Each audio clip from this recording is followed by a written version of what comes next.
Le gouvernement indien a déclaré que les vieux billets de banque pourraient temporairement être utilisés pour les services essentiels comme l'assistance médicale. Les billets pourront être échangés contre de nouveaux ou déposés sur un compte bancaire jusqu'au 30 décembre, mais les longues files d'attente et le manque de liquidité entravent ce processus.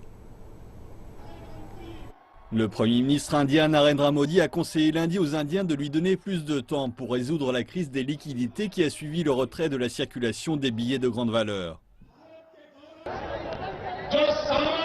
Je ressens et comprends la difficulté dont tous les gens ordinaires et honnêtes éprouvent. Je veillerai tard et ferai tout ce qui est en mon pouvoir pour amoindrir cette difficulté et continuer à faire cela.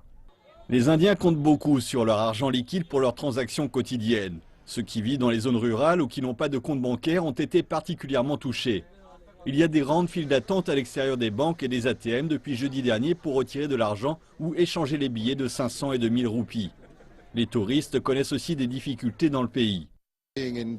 À Delhi, nous ne pouvions pas avoir d'argent. L'hôtel n'avait plus d'argent et ils n'ont même pas pu nous donner de petites coupures, de petites sommes de devises, ce qui est difficile quand on est touriste et qu'on a besoin de commodités publiques et qu'on veut donner des pourboires pour les portiers et des choses comme ça. Nous ne pouvions rien faire. La situation sans devises indiennes était très difficile. Les banques sont restées ouvertes durant le week-end pour essayer d'apaiser la crise. Mais elles ont fermé lundi en raison d'un jour férié et de nombreux distributeurs manquaient d'argent. Le gouvernement indien a indiqué qu'il faudrait du temps pour que les machines soient recalibrées et qu'elles acceptent les nouveaux billets, alimentant encore la frustration générale.